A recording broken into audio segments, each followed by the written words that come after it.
হুজুর সাল্লাল্লাহু আলাইহি সাল্লাম বলতেছেন যে দুনিয়া হইল হারাম পন্থা, হারাম তরিকা যে অর্জন করে, দুনিয়া হইল মৃত্যু, পচাগান্দা জিনিস। যে এই হারাম তরিকা সুদ ঘুষের মাধ্যমে অর্জন করে সে হইল কুকুর। এই কুকুর কেন বলল?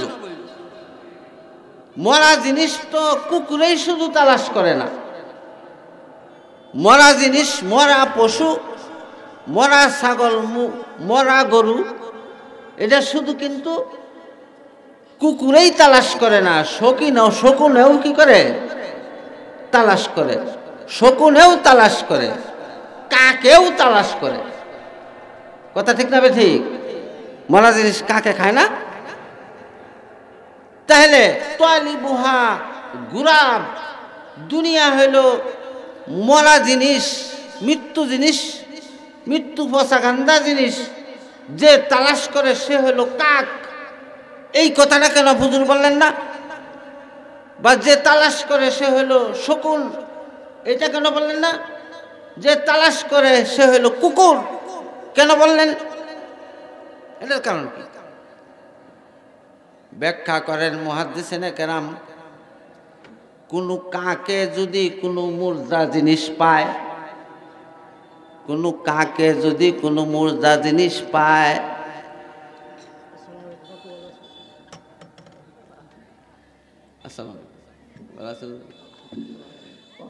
কোনো কাকে যদি কোনো মুর্দা জিনিস পায়, তাহলে সে পায়াই সে চিৎকার করতে থাকে, হা হা হা করে পাকটি লড়াইতে থাকে, এরকম কা কা করে পাক লড়াইতে থাকে। আর এটা যা বুঝাইতে থাকে যে হে আমার সাথীরা, আমি এখানে একটা আমার খাদ্য খাইছি, আমি একা খাইব না, তোমরা কোনো কে আসো, তাড়াতাড়ি আসো, সবাই মিলে খাই।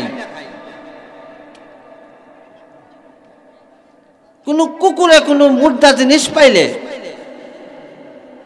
কুকুরে কোনো মুর্দা জিনিস পাইলে না, কোনো কাকে যদি কোনো মুর্দা জিনিস পায়, তাহলে সে একা খায় না, সে তার পাকাগুলি লড়াইতে থাকে এবং তার সাথী ভাইদেরকে ডাকতে থাকে যে তোমরা কই আসো, আমি একটা খাওয়ান পাইছি, তোমরা আসো, বেহে মিল্লা খাই। এরকম শকুন যদি কোনো একটা মরা জিনিস দেখে, তাহলে শকুনের এরকম তার কাছে ওয়ারলেস আছে, কয়েক হাজার মাইল দূরে যদি তার জাতি আরো শকুন থাকে, ওরে খবর দেব যে ইমুক জায়গায় একটা গরু মরছে, ল বেহিগা খাই। কিন্তু কুকুরে যদি কোনো এক জায়গায় একটা মরা পায়, এইটারে সে কি করে? এইটার কাছে কেউ হয়তো কোনো কুকুরে যদি খুঁজ পায়, তাহলে দৌড়ায় এটারে খাওয়ানটারে থয়ে দৌড়ায় নিব আধা মাইল। এই খানা যে মরাটারে যে নিল গা, আরেকজনে যে নিব গা, এইটার তার ভয় নাই। কিন্তু একটা যে দেখে আসছে খাওয়ানটা মরাটা, এই কুত্তাটা হেটারে দৌড়াইয়া নিতে থাকবো, যাতে এখানে কোনো অংশ কেউ না পায়। যে মানুষ দুনিয়ার যে নাফাক ভাবে, না হারাম ভাবে, সুদ হিসাবে, ঘুষ হিসাবে, হারাম তরিকা যারা মাল কামাই করে, তাদের কি কুকুরের সাথে তুলনা দিচ্ছে। এই কারণেই সে যদি কোনো কামাইয়ের সুযোগ পায়, তার ঘরে স্ত্রীরাও বালা হয়ে শোনায় না যে এবার কে লোক গপ করি তো, বুঝলেন না? এই কারণেই কুকুরের সাথে দুনিয়া হারাম যে মাল কামাই করে, তারা কুকুরের সাথে তুলনা দিছে। এটা এক কারণ, আমি শেষ করে দিতেছি। দ্বিতীয় কারণ হলো, যদি হারাম পন্থা কোনো মাল কামাই করার রাস্তা পায় কোনো মানুষ, তাহলে সে এটা দিনও কামাই করে, রাইতও কামাই করে, দিনও কামাই করে, রাইতও কামাই করে, দিনও ঘুম নাই, রাইতও ঘুম নাই, ঘুম চাই দেখি হরে আছে কামায়। কিন্তু কুকুরে যদি কোনো হেন মরা জিনিস পায়, দিনও খায়, রাইতও কি হরে, দিনও খায়, রাইতও খায়। কিন্তু কাকে যদি কোনো মরা জিনিস পায়, দিনও খায়, রাতে খায় না। দেখছেন কোনো হেন রাত্রে কাকে কিছু জিনিস খাইতে? শকুনে রাত্রে কোনো জিনিস খাইতে, কুকুরে রাইতও খায়, দিনও খায়। দিনও খায়া রাত্রে কি হরে, দিনও খায়া রাত্রে আবার হাড্ডি হুড্ডি আইনে আপনি খেরেছেন আর কানি কুটুর কুটুর করতেছেন।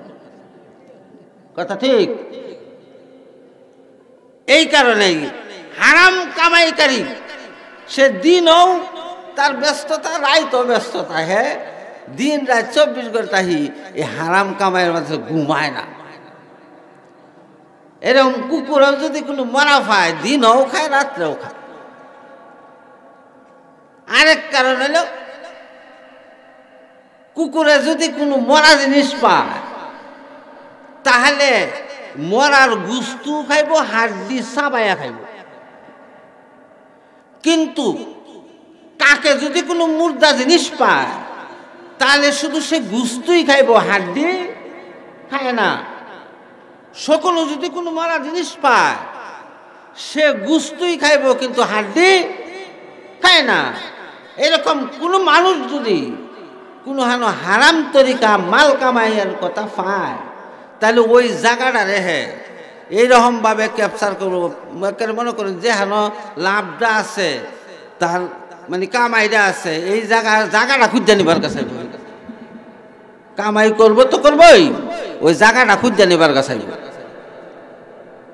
এই হিসাবে দুনিয়া হারাম পন্থা যারা কামাই করে তাদেরকে তুলনা দেওয়া হয়েছে কার সাথে? কুকুরের সাথে। কাকের সাথে তুলনা দেওয়া হয় নাই, শকুনের সাথে তুলনা দেওয়া হয় না। আরো অনেক কারণ আছে। আমরা তো দেশি মানুষ, সময় যদি নষ্ট হয়ে লাই পরে তো বিদেশি মানুষ ভালো করব, বুঝলেন? বেসায়ের সময় ওয়াশ পুরা গেলে তাই মিলা বসছিল হয় না, 12টার থেকে আরম্ভ হই 1টা 15 পর্যন্ত, বুঝলেন? আজকে এই পর্যন্ত নাকি শেষ করে দেই যে এই পর্যন্তই তাফসিরুল কুরআন মাহফিলে এক শব্দ আর এক হাদিসের ব্যাখ্যা করলে অনেক সময় লাগে। ওই 20 মিনিট আর 30 মিনিটে তাফসিরুল কুরআন। হ্যাঁ, আমি যে কথাগুলি বললাম, কেউ যদি হারাম কামাইয়ের মধ্যে লাগিয়ে হই তাহলে হ্যাঁ কি কুকুর আমার ওখানে রাগ করলে লাভ নাই। হাদিস কইছি বানায়া কইছি না হুজুর আমার, বুঝলি? হাদিস কইছি বানায়া কইছি না। আর দুনিয়া জি ফাতুন ও তোয়ালিভা কেলাব, ও তোয়ালিবুহা কেলাব। যুবকরা সভা করছে, তার মধ্যে যদি কেউ সুদ খায় তারা সাইরা দেওয়ার দরকার, নাকি কইন? সাইরা দেওয়া দরকার। আল্লাহ তাআলা আমাদেরকে সুদের দিন থেকে, সুদ থেকে হারাম কামাই থেকে বাচ্চা থাকার জন্য তৌফিক দান করুক।